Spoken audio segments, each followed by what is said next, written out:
At a certain point, we realized that the belief feminism is finished was highly explanatory of a lot of what we would see in public life. The belief, as we're thinking of it, sees feminism as having had a place in history. We needed it then, but we don't need it now. Its work is done. Feminism got women the vote and got women equal legal rights and equal pay. Women, at least here in Australia, have those things now, so we can all move on to other social justice issues. Now, of course, not everyone subscribes to this view. Some people deny that feminism was needed, and others deny that it is finished. The first group think feminism has always been a misguided project and that it has done a great deal of damage. The second group think feminism was needed and is still needed. The projects that he's finished do not exhaust the projects that there are. But we think a sizable proportion of the population probably sees some place for feminism historically and yet think that place no longer exists. We want to emphasise that we don't disagree with the general idea that a social justice project can be completed. Indeed, we think it's important for such projects to think about when they would be complete. That is, what their goals are and when they would have accomplished them.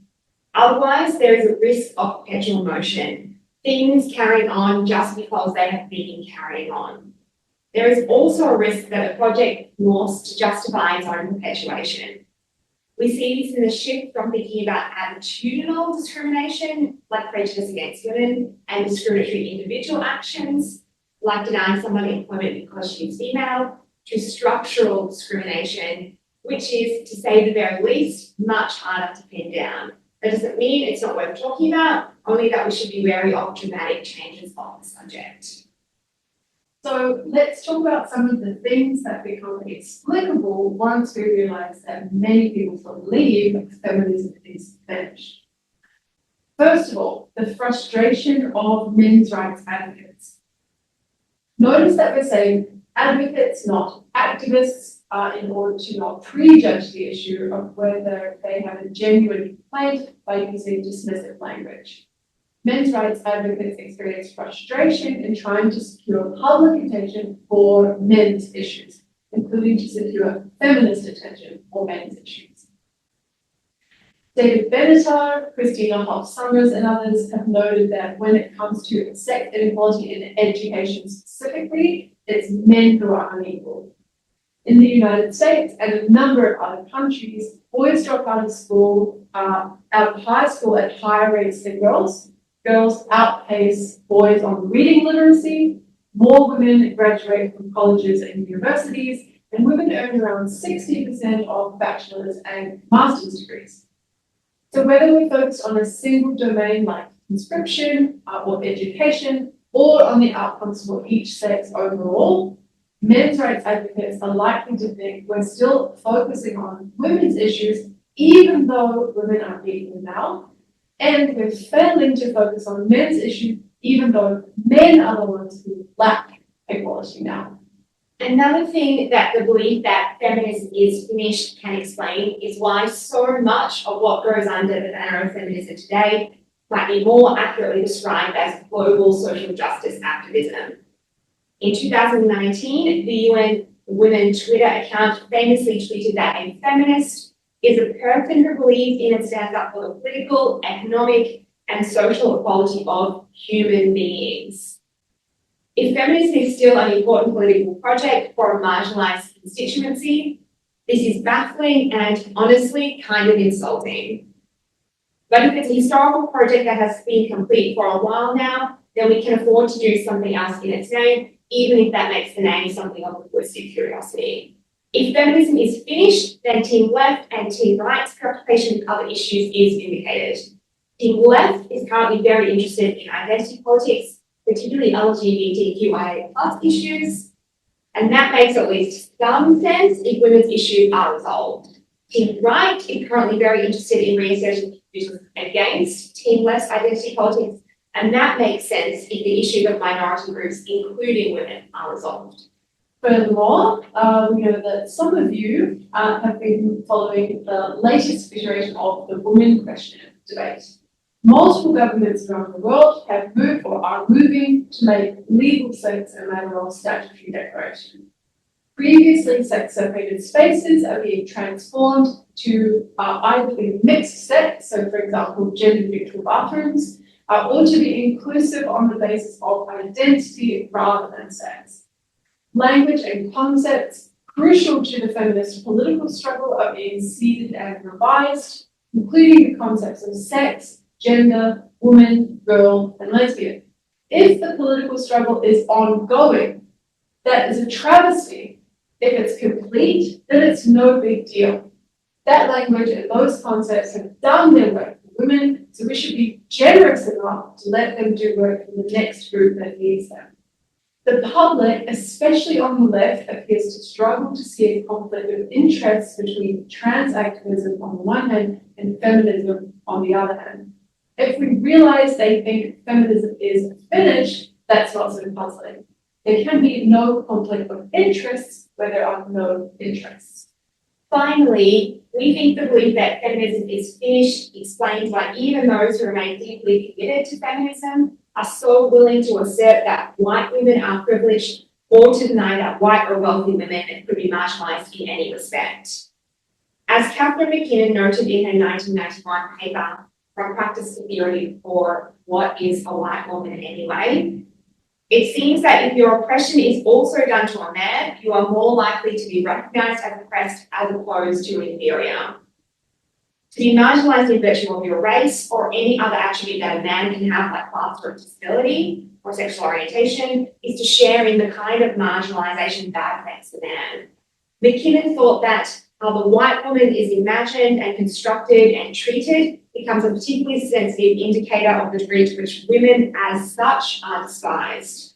If feminism is finished, then Amy Cooper, who became known as Central Park Karen for calling the police on an African American man, was a privileged person putting an African American man in fear of his life, according to narratives about police violence in the US at that time. If it isn't, then the public were presented with an incident that might have been sexism and might have been racism and might have been both at once and chose to see racism. As Cooper herself later said, I was female, alone in a secluded area of Central Park, with a man yelling at me and threatening me. As a victim of sexual assault in my late teens, I was completely panicked for my safety and well-being. Okay, that is enough about the belief that feminism is finished and how much it explains. So in order to assess whether we think it's true that feminism is finished, we need to now say something about how we're thinking about what feminism is, and then we'll do our best to convince you that it's far from over. To work out whether feminism is finished, you have to first know what feminism is. That is, who it's for, what its project is. First and second wave feminists were concerned with one particular group of people, female people, and with what they saw as their deplorable condition. It is this concern that has been the defining feature of feminism. Before feminism, women were not thought to have anything more than biology in common. They were not thought to have shared interests or shared grievances, to experience shared injustice. They were not thought to require movement. Sure, working class women had grievances, but they shared those with working class men. Black women had grievances, but they shared those grievances with black men. Women who did not share grievances with men, for example, wealthy white women, had nothing to complain about. Feminism was born of the belief that they did. It made sex a major axis of oppression in a way comparable to what had already been done for race and class. But there are two ways that a movement can be for women. It can be for them as women, or it can be for them as people who just so happen to be women. Let's explain the distinction. So a woman might be badly off in lots of ways.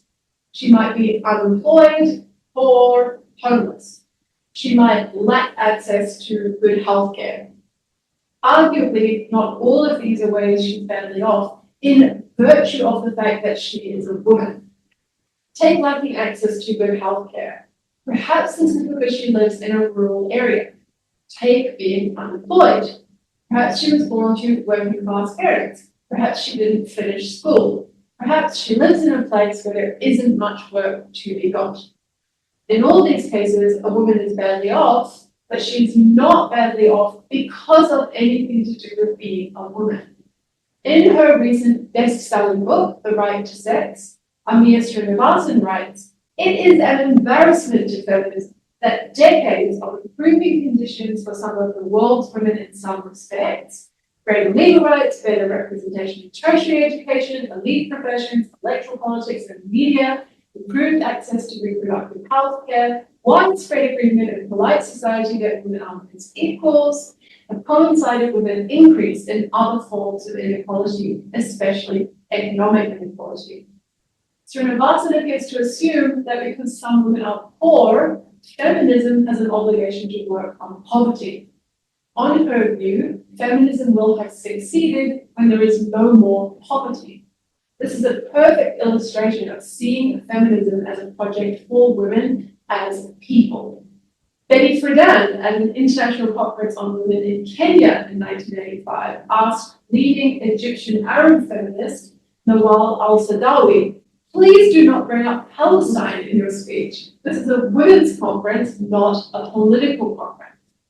Friedan in this example is clearly trying to distinguish women's issues as women from women's issues as people, in this case as Palestinian. Consider, on the other hand, that a woman might be the victim of domestic violence. It is no coincidence that victims of domestic violence are overwhelmingly women and that perpetrators are overwhelmingly men. Something in the relation of the sexes explains this. This is an issue affecting women as women. Something can come to be an issue for women as women in one of two ways, although later I'm going to complicate this distinction as it's really only one. The first is by relating to the female body. The second is by relating to ideas about what people with those bodies are like or are for. Consider some of the issues that the first and second waivers worked on. Early feminists, the suffragettes and suffragists, or first waivers, are known for wanting to get women the vote. In fact, they wanted more than this. They wanted women to enjoy the rights and freedoms and, importantly, the duties that men enjoyed. The right to vote, yes, but also access to education, employment, and important roles in public and church life. Equality in marriage, the right of married women to own property and keep their earnings, reform of divorce law, which at the time favoured the husband. Later feminists, the second waivers, brought private issues like rape in marriage, domestic violence, women's unpaid domestic labour and sexual harassment out into the public eye. They fought for reproductive rights, paid maternity leave, public childcare, criminalisation of marital rape, and the recognition of sexual harassment as discrimination. And they established rape crisis centres and women's shelters. It was not in virtue of the female body that women could not vote or were denied access to education, employment, and important roles in public life. It was in virtue of ideas about what people with those bodies were like. Irrational, emotional, dependent, not naturally suited to public affairs or civic life. It was in virtue of being wives and what inferior status the law gave to wives that women could not own their property or keep their wages, and that they did the necessary but unpaid and thankless domestic labour of the household. It may seem more naturally a matter of body that women were raped, battered, and harassed, that they became pregnant and therefore required particular reproductive rights such as abortion and paid maternity leave. This distinction between issues that women have as women and issues that women have as people, it's not a distinction between issues that all women have and issues that some women have. Only some women will need paid maternity leave because only some women will have children. But paid maternity leave is nonetheless a women's issue because it serves a need that women have because they are the ones who become pregnant, give birth and breastfeed, which is to say because they are women. In a poor country, all women might be poor, but if all women are poor for the same reason that all the men in the country are poor, then although poverty affects all women, it is not a women's issue. It is a people's issue, some of whom happen to be women. Can different women have different issues as women? We think so. Consider these two examples from Larissa Brandt. The first is of white Australian feminists campaigning for accessible and safe contraception and abortion, while Indigenous Australian women were being dispossessed of their children and sterilised. Brandt's suggestion is that in a particular historical moment, white Australian women and Indigenous Australian women face, as women, different issues. The former, forced motherhood; the latter, theft of motherhood. But because white Australian feminists mistook the situation of white Australian women, women whose right to motherhood was assured, for the situation of all Australian women, they fought for reproductive rights, conceived as the right to be free from motherhood. They failed to fight for the reproductive rights that Indigenous Australian women as women needed, the right to motherhood. The second example is of white Australian women failing to support Indigenous Australian women in protecting female sacred sites. Laurent explains that because anthropologists do not consult Indigenous women, they recorded only male sacred sites. As a consequence, female sacred sites have been destroyed more than male sacred sites. Some have taken values like these to show that feminism must be intersectional, taking race and sex issues together. But that is the wrong conclusion. The historical failure of feminism to serve particular groups of women doesn't show that feminism has to include issues other than women's issues on its agenda. The right to motherhood and different cultural traditions around birthing are women's issues. As such, white Australian feminists could and should have fought for those things. They failed to do so because they used a bad example. They mistook white Australian women for all Australian women, and so they mistook white Australian women's issues for all Australian women's issues. The solution isn't to add all Indigenous issues to the feminist agenda. It is to use a more representative sample of women so that feminism gets a better sense of all the women's issues. We promised in our abstract for this talk not to rely on any controversial assumptions about what feminism is or who it's for, and to not rely for our conclusion on countries where women still lack equal rights. For the first, we think that conceiving feminism as a project for women as women does that, because while it unavoidably gives some content to feminism, it does so in a way that generates issues that nearly all other types of feminism can agree with, even if they want to add further issues and prioritize further issues. For the second, we want to be clear about why we're not relying on other countries. It's not that we think we couldn't or shouldn't argue that the situation of female people globally is what establishes whether feminism is finished, that feminism is always about women's status anywhere and is particularly indicated by where it is worst.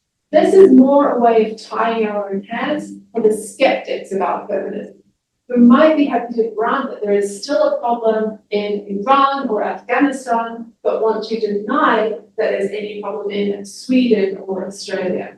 We're focusing on the country where we are, not just because we happen to be giving this talk in it, but because it's ranked pretty highly for gender equality globally. And so it's one of the countries likely to attract more skepticism about the need for feminism. If we can convince you that there's still a problem here, we've done something harder than merely convincing you there's still a problem somewhere. In this part of the talk, we're going to throw a lot of information at you. It's all about the current situation of women in Australia, or at least the recent situation of women in Australia, depending on when the research was done. We've divided the information roughly into two categories, body and work. We're taking work to include both paid and unpaid work issues, and we're taking body to divide further into issues related to sex and sexuality, reproduction, and what, for lack of a better term, we're just calling body per se. So let's start with body.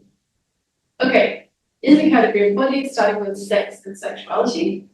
So child abuse disproportionately victimizes female children, and child abuse for child sexual abuse material overwhelmingly victimizes female children. The Australian Bureau of Statistics Personal Safety Survey 2021 to 2022 found that 11% of women compared to 3.6% of men had experienced sexual abuse before the age of 15, perpetrated by an adult.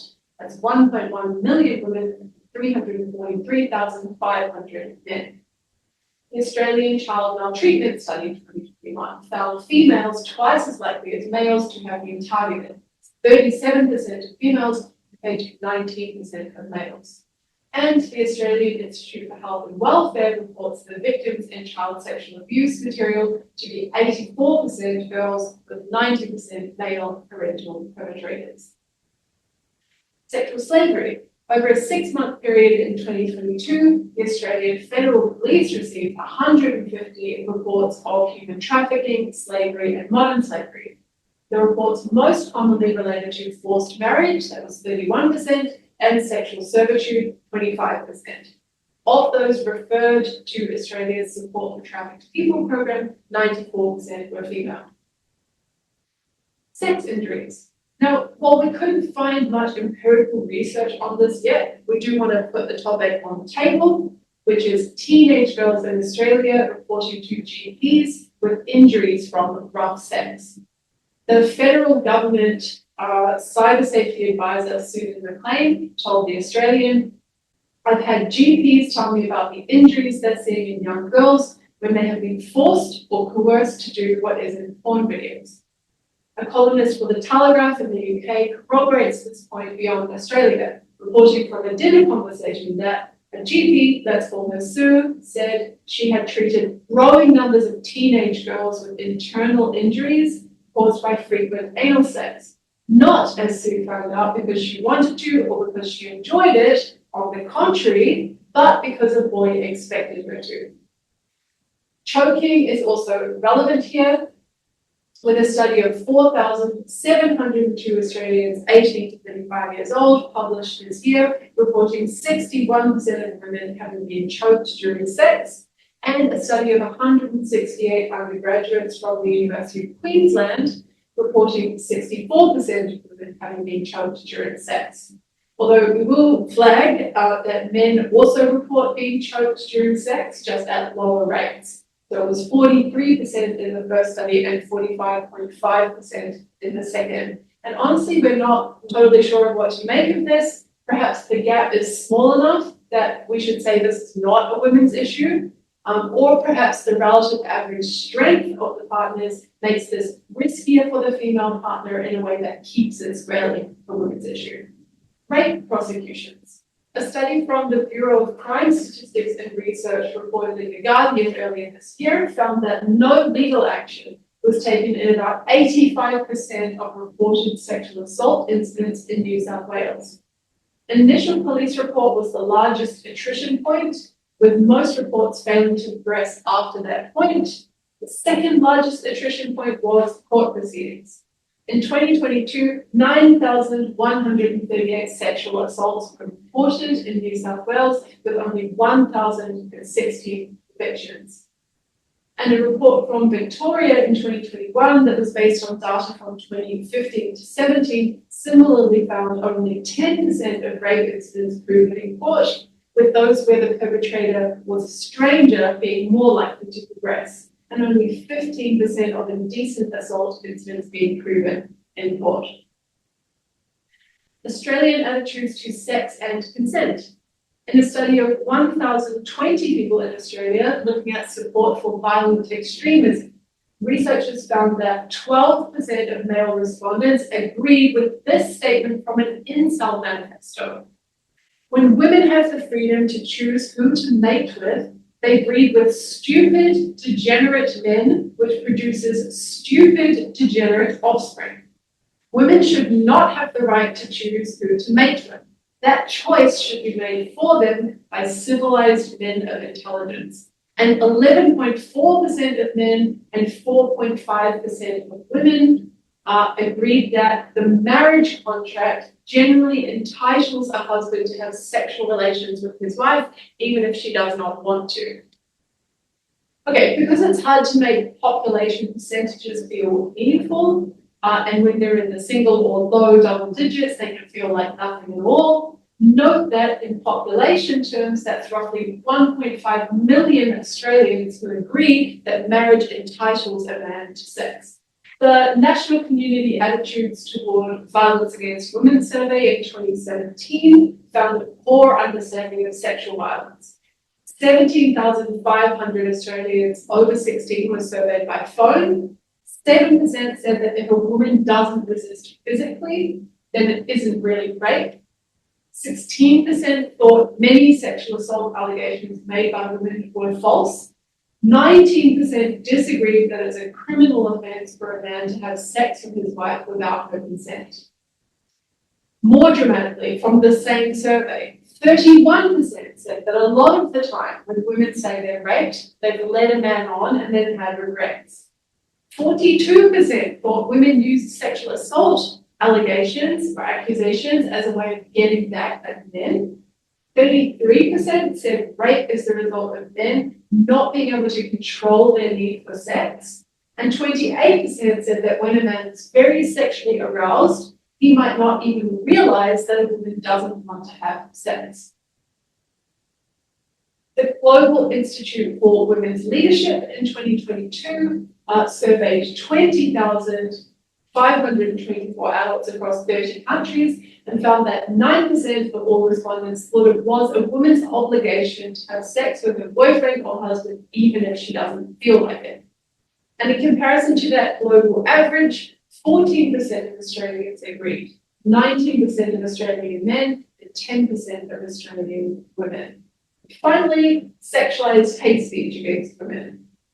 In a study of Facebook comments left on gender-related articles in The Australian, done by Tasmanian feminist philosopher Louise Richardson herself, she finds 2.5% of all comments to attack women in a novel way that she calls cis-hetero-misogyny, as opposed to classic misogyny, and she divides the attacks into 5 types.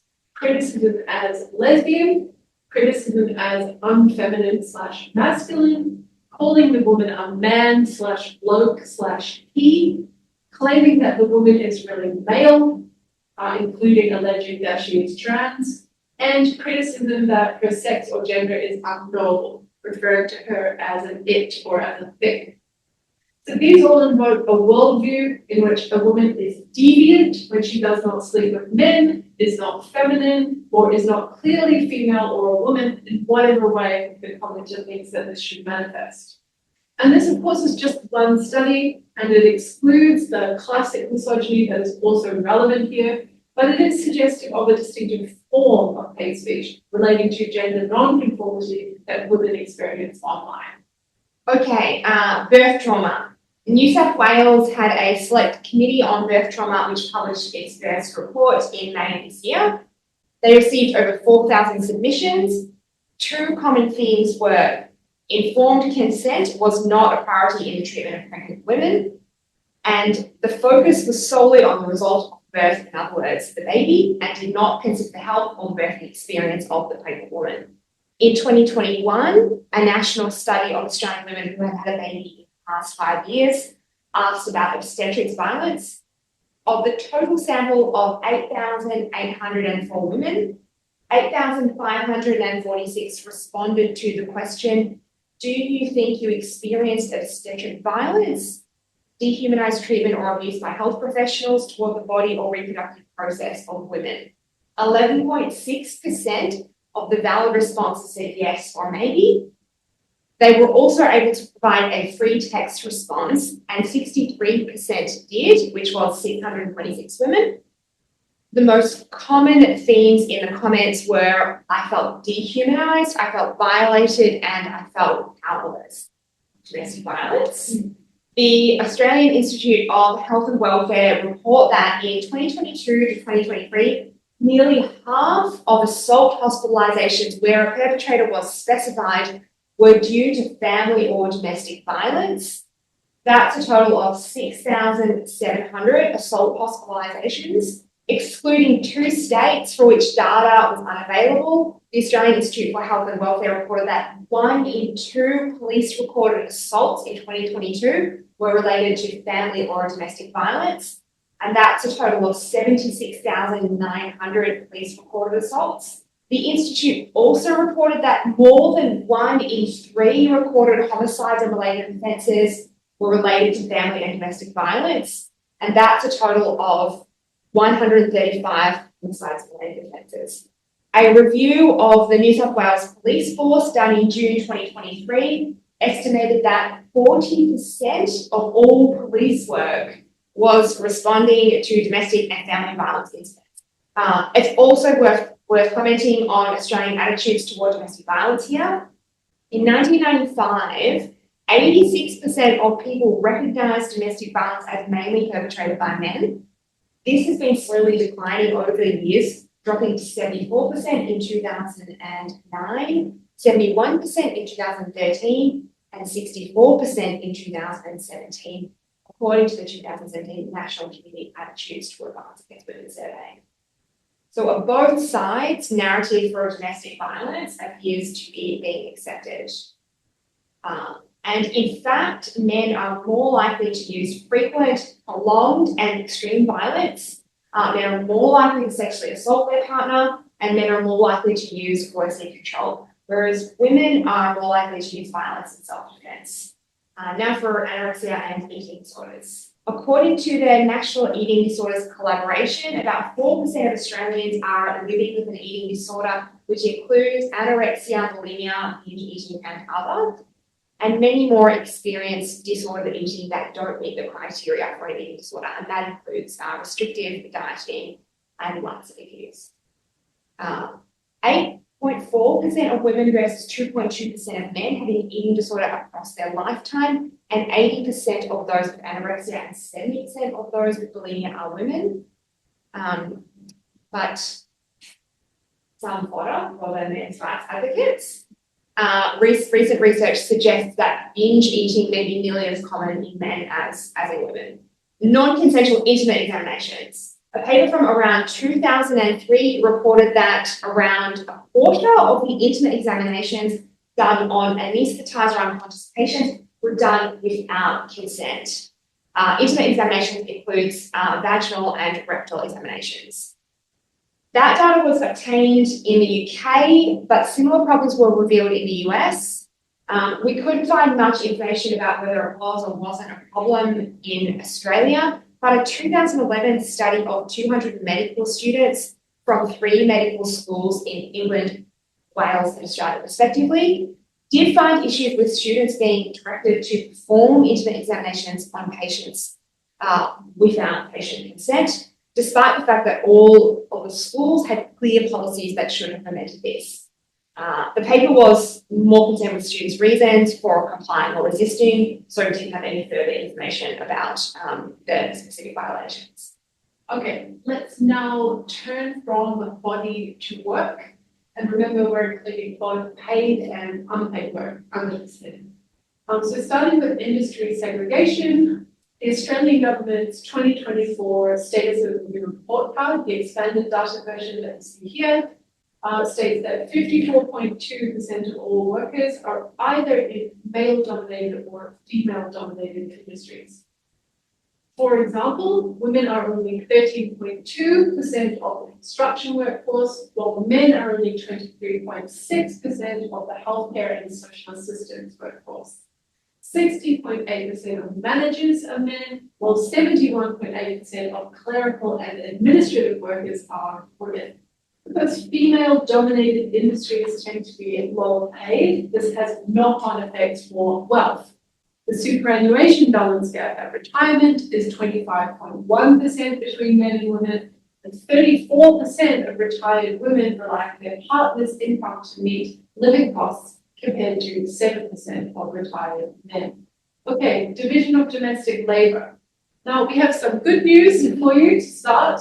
The good news is that when a heterosexual couple without children both work full-time, They do nearly the same amount of domestic work, including grocery shopping, food preparation, laundry, grounds care, gardening, home and vehicle maintenance, and paying bills. It's 15.8 hours per week for women and 14.3 hours per week for men, according to the Melbourne Institute, taking the pulse of the nation survey in March this year.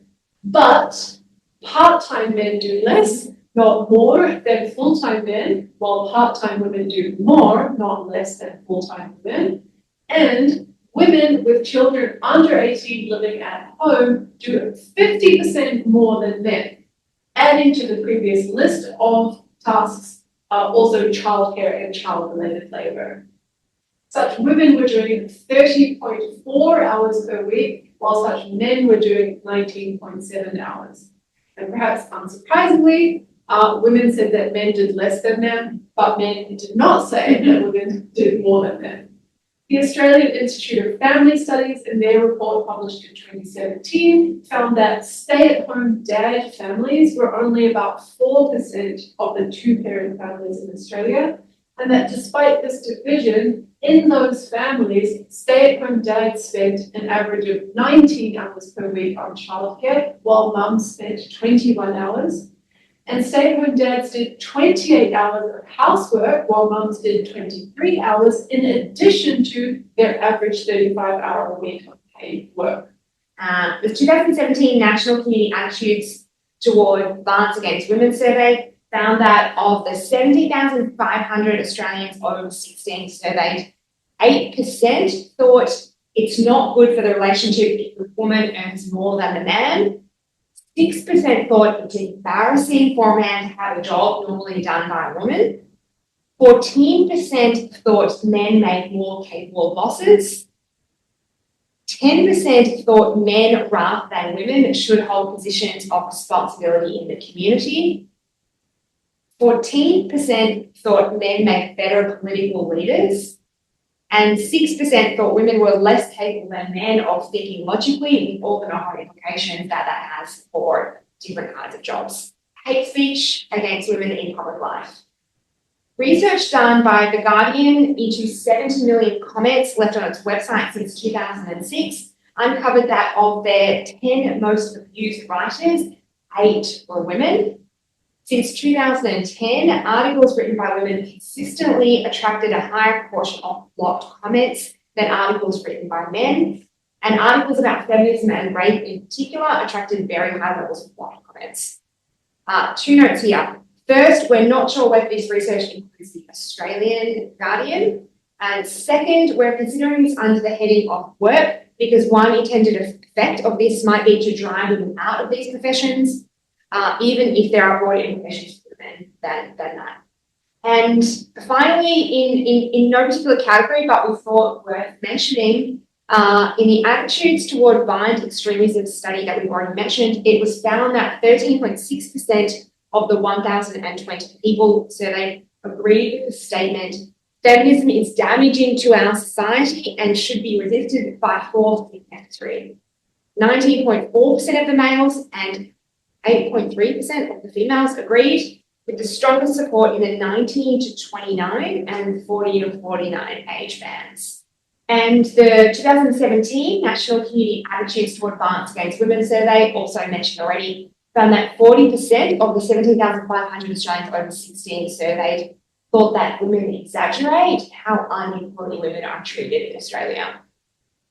These claims that feminism is damaging and so should be resisted, or that feminism is not really needed because women are exaggerating, are both stronger than the claim that feminism is finished. But having percentages for how many people hold views like this is helpful toward establishing the public belief that there's not an important feminist political project anymore. Okay, we've told you a pretty straightforward story so far. This claim feminism is finished explains so much that it becomes plausible that many people believe it.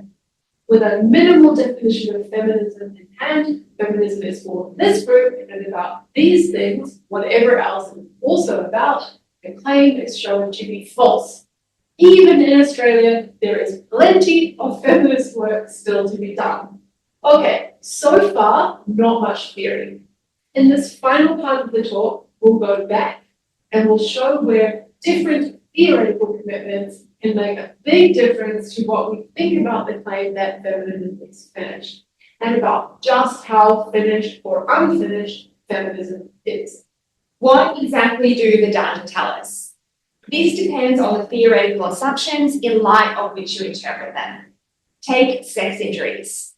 As liberal feminists think individuals should be left alone to experiment and form their own conception of good.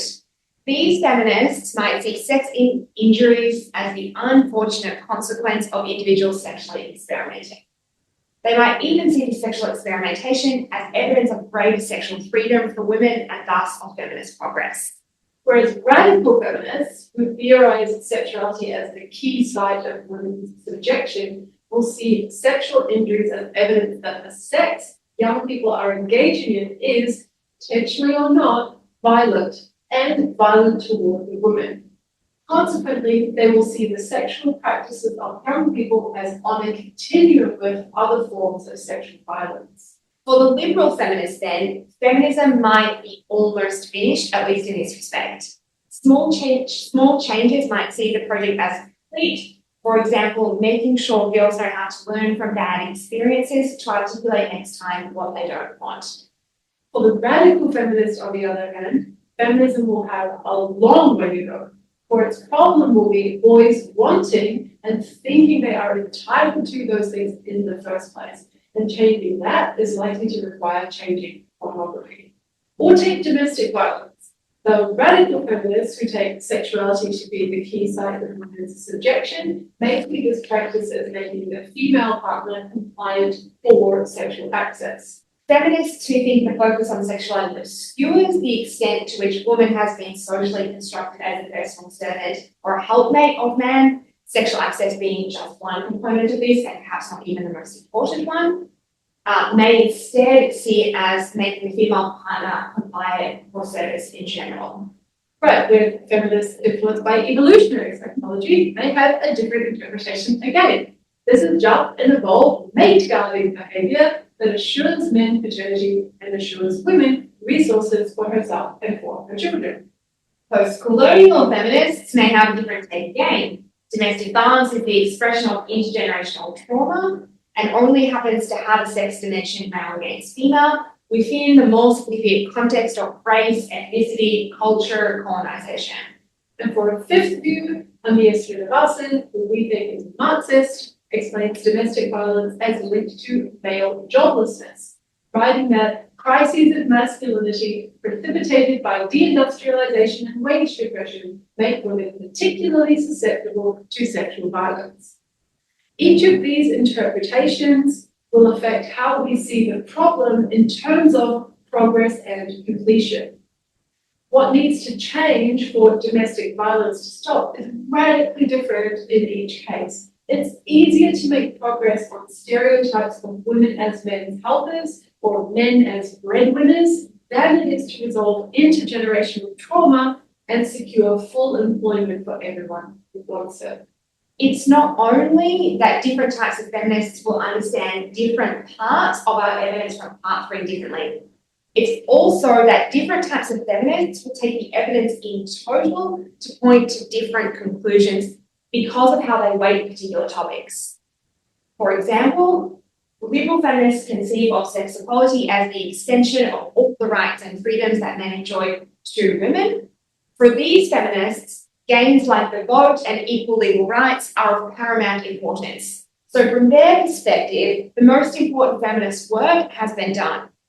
The problems that persist, like industry segregation, are the result of attitudes that once enshrined in law now linger on in culture. With enough cultural reform and enough time, we can expect these problems to disappear. Feminism, in short, is well on its way. Whereas radical feminists, who, as we've said, are more focused on sexuality, will think the data that's most telling of women's condition is the data documenting the problem of sexual violence. They might think that the fact that a woman can vote and work and own property is not the game that liberal feminists make out, since what patriarchy is really about is women's sexual subjection to men. From that perspective, the problem of sexual violence in all its forms, child sexual abuse, rape, unwanted sex, sexual harassment, sex trafficking, is evidence of how patriarchal our society still is, of how fundamentally unimproved women's condition is. All the women CEOs in the world can't fix that problem. And a third perspective. For Marxist feminists, women are an exploited class under capitalism. They play the role of reproducing the workforce for free. From that perspective, the fact that women continue to do the bulk of the childcare and domestic labour or not be paid for it means that women remain today every bit an exploited class. Also, from the Marxist feminist perspective, something like married women getting the right to work is totally unsurprising. Now capitalism has more and cheaper labour. Okay, we've said that differing theoretical assumptions will determine how different feminists interpret particular of the evidence that we presented in part 3, and will come to different conclusions about that evidence in total. There's also another point where theory is relevant. It will inform what topics we inquire into in the first place. And that takes us back to revisit part 2 rather than part 3, where we said we'd be focusing on women's issues as women. We insisted on a distinction between women as people issues and women as women issues, and we took this to be ecumenical in a secular sense because most feminists could agree with the inclusion of these issues as feminist issues, even if they want to add in more as well. In part 3, we gave you a list of topics that we divided up as body and work. At first glance, the distinction between the issues in the body category and the issues in the work category appears to be a distinction between issues that women face in virtue of their female bodies and issues that women face in virtue of the meanings attached to the female body. To take one issue from the body category, birth trauma. It is in virtue of their female bodies that women are the ones birthing the babies.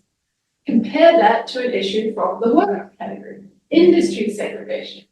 It is in virtue of stereotypes and expectations about people with female bodies, for example, that they are better suited to care work, that women are overrepresented in healthcare. But on reflection, even the issues in the body category are issues that women face in virtue of meanings attached to the female body, not just in virtue of having a female body.